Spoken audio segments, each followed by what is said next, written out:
channel, your one-stop solution for all allied and homeopathic subjects. So we covered so many topics in forensic medicine and toxicology, and today we will cover the topic summon. So let's discuss it. Summon, it's also known as sub poena. It is a Latin word. Sub means होता है under and poena means होता है penalty. It is a document compelling the attendance of witness in a court of law under the penalty on particular date, time, date for the purpose of giving evidence. समन हमारा एक written document होता है by the court और to the person who give the evidence. जो मतलब कि समन जो होता है वो कोर्ट द्वारा एक रिटन डॉक्यूमेंट होता है जिसमें डेट टाइम मेंशन किया जाता है. ठीक है, कि आपको उस दिन, उस समय, उस तारीख को कोर्ट में आना है. ठीक है, अपनी गवाह को प्रस्तुत करने, अपनी गवाह को देने, एविडेंस को देने. दो तरीके के समन होते हैं, सिविल समन, क्रिमिनल समन.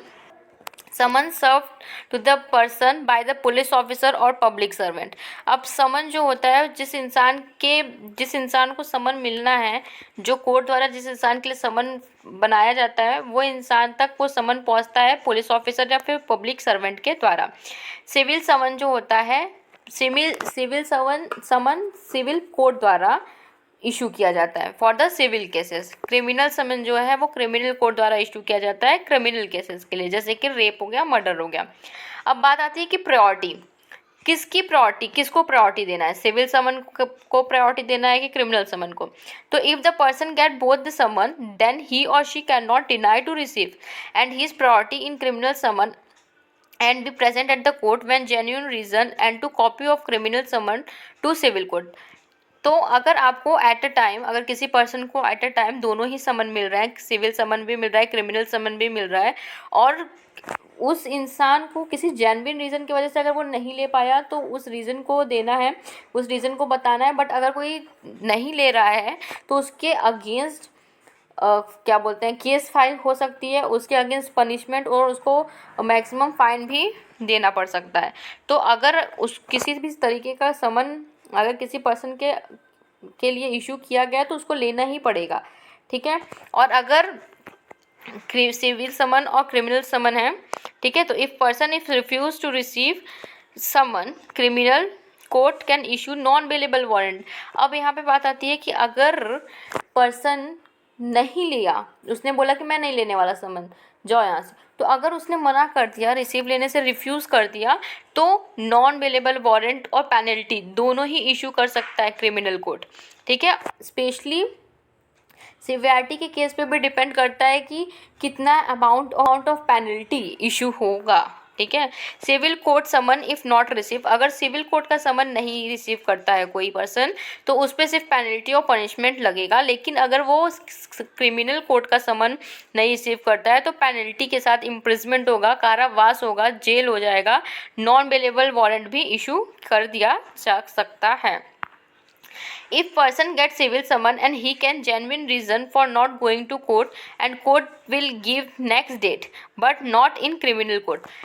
तो क्रिमिनल कोर्ट और सिविल कोर्ट में डिफरेंस क्या है कि इससे पहली बात ये चीज़ क्लियर कर लो कि सिविल और क्रिमिनल कोर्ट में प्रायोरिटी क्रिमिनल कोर्ट को दी जाएगी. मतलब कि अगर आपको एट अ टाइम दो समन इशू किया गया, आपके लिए, आपके नाम से दो समन इशू किया गया, 2 तारीख आपको दी गई है, एक क्रिमिनल कोर्ट के थ्रू दी गई, एक सिविल कोर्ट के, आपको प्रायोरिटी क्रिमिनल कोर्ट को देनी पड़ेगी. अब अगर किसी रीज़न की वजह से किसी पर्सन को सिविल समन इशू किया गया है उसके लिए और वो किसी रीज़न की वजह से उस कोर्ट में नहीं पहुंच पाया एट अ टाइम, तो उसको दूसरी तारीख चाहिए, तो उसको वो चीज़ मिल जाएगा. ठीक है, उसको जेन्युइन रीज़न बताएगा, उसको दूसरा डेट मिल जाएगा.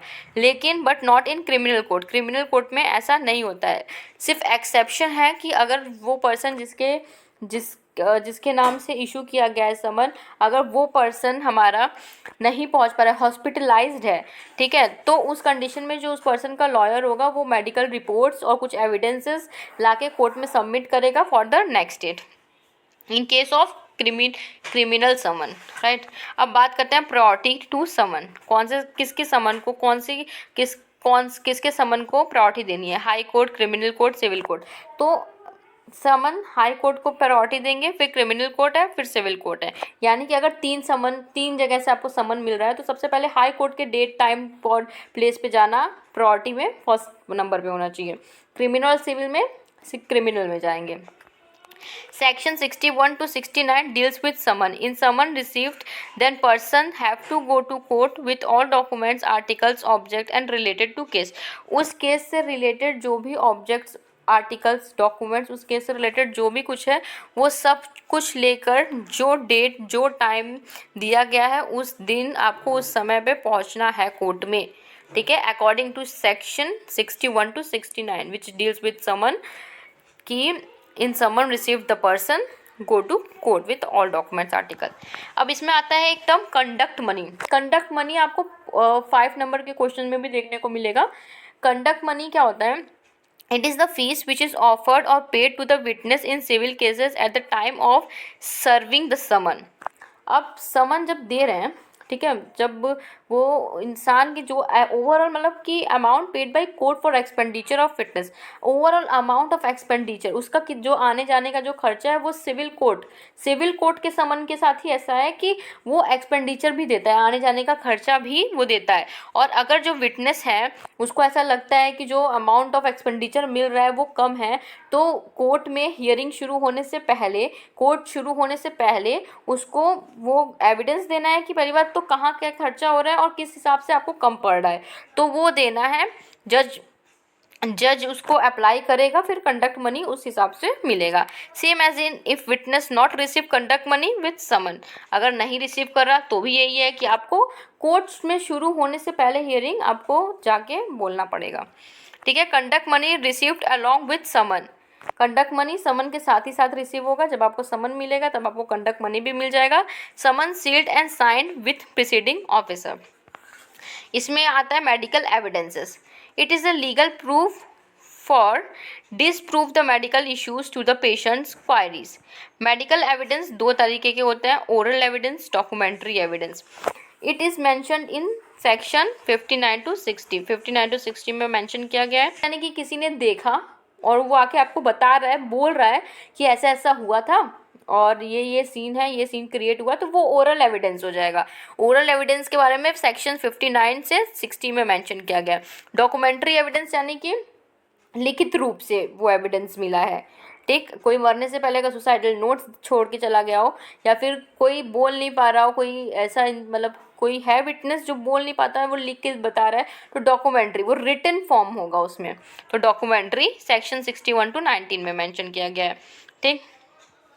जो डॉक्यूमेंट्री है वो फर्दर 3 टाइप का है. Medical certificate, medico legal report, dying declaration. Dying declaration यानी कि मरते समय जो इंसान अपना गवाही दे रहा है वो डाइंग डिक्लेरेशन होगा. मेडिको लीगल रिपोर्ट्स और मेडिकल सर्टिफिकेट. अब हम बात करते हैं ओरल एविडेंस की. It is the statement made by the witness verbally in the court superior to the documentary evidence. अब ओरल एविडेंस को डॉक्यूमेंट्री एविडेंस से सुपीरियर माना गया है, मतलब कि ओरल एविडेंस को प्रायोरिटी ज़्यादा मिलेगी as compare to documentary evidence. जो इंसान कोर्ट में जो गवाही दे रहा है, वर्बली कोर्ट में जो गवाही दे रहा है, उसको सुपीरियरली माना जाएगा, उसको ज़्यादा मान्यता रखी जाएगी जो वर्बली कोर्ट में विटनेस दे रहा है as per documentary evidence. In this cross examination can be done. और इसमें क्रॉस एग्जामिनेशन भी किया जाएगा कि कोई डॉक्यूमेंट्री एविडेंस है और कोई वर्बली कुछ एविडेंस दिया, ठीक है, ओरल एविडेंस दिया, तो क्रॉस चेकिंग होगी, लेकिन प्रायोरिटी किसको दी जाएगी? ओरल एविडेंस को दी जाएगी. उसको मद्देनजर रखते हुए क्रॉस चेकिंग की जाएगी. अब आता है documentary evidence. All the time documents, facts, statements required for inspections of court known as documentary evidence. सारे डॉक्यूमेंट्स, फैक्ट, स्टेटमेंट जो भी इंस्पेक्शन के समय रिक्वायर्ड की जो भी ज़रूरत है उनको डॉक्यूमेंट्री एविडेंस कहेंगे. It consist of medical certificate. It is issued only by the qualified medical practitioners. हमने बोला कि डॉक्यूमेंट्री एविडेंस 3 तरीके के हैं, मेडिकल सर्टिफिकेट, मेडिको लीगल और. तो मेडिकल सर्टिफिकेट क्या है? It is issued only by the qualified medical practitioner, जैसे कि fitness certificate, insanity certificate, sickness certificate, age certificate. जब हम कहीं एडमिशन लेने जाते हैं तो हमको हेल्थ सर्टिफिकेट की ज़रूरत होती है कि हम फिज़िकली फ़िट हैं या नहीं फ़िट हैं. ठीक. तो इसके हिसाब से उसके बाद if doctor issue false certificate then he can be punished penalty and imprisonment of 4 year. 4 साल की सज़ा मिलेगी अगर किसी भी इंसान ने मेडिकल सर्टिफिकेट गलत बनाया होगा. फॉल्स बनाया होगा। अगर उस इंसान को वो चीज़ दिक्कत नहीं है फिर भी उस दिक्कत को शो किया होगा उस मेडिकल सर्टिफिकेट में, और ये बात अगर कानूनी द्वारा पकड़ाई गई, अगर कानून ने उस चीज़ को कैच कर लिया इस गलती को, 4 साल की सज़ा हो सकती है जिसने इस मेडिकल सर्टिफिकेट को फॉल्स बनाया है। मेडिको लीगल रिपोर्ट, अब इसमें क्या है कि it is only issued by registered medical practitioners on request of investigating officer, magistrate या फिर पुलिस ऑफिसर हो सकता है इन्वेस्टिगेटिंग ऑफिसर, तो उसके रिक्वेस्ट पे उनके बिहाफ पे रजिस्टर्ड मेडिकल प्रैक्टिशनर जो होता है वो मेडिको लीगल रिपोर्ट इशू करता है। Example rape evidence item like clothes and tools. It has three parts. अब मेडिको लीगल रिपोर्ट के 3 पार्ट होते हैं, name, age, sex and identification of patient, examination, view on details and opinion of doctor, doctor का उस case में क्या opinion है। तो ओवरऑल हम लोगों ने समन में क्या क्या देखा कि समन जो होता है वो कोर्ट द्वारा इशू किया जाता है for the witness for the evidence. अब इसमें 2 तरीके के होते हैं, सिविल समन, क्रिमिनल समन, जिसकी प्रायोरिटी हमने देख ली। ठीक, ये इसमें कौन सी को प्रायोरिटी देनी है, क्या चीज़ होती है। हाई कोर्ट आ गया तो हाई कोर्ट को प्रायोरिटी देंगे। और कंडक्ट मनी में क्या होता है, जो कि विटनेस को ऑफर किया जाता है। ठीक है, सिविल कोर्ट ही ऑफर करता है, क्रिमिनल कोर्ट से ऐसा कुछ ऑफर नहीं है। और लास्ट में मेडिको लीगल एविडेंस देखा गया। मेडिकल एविडेंस में 2 तरीके के हैं, ओरल और documentary. Thanks for watching. Thanks.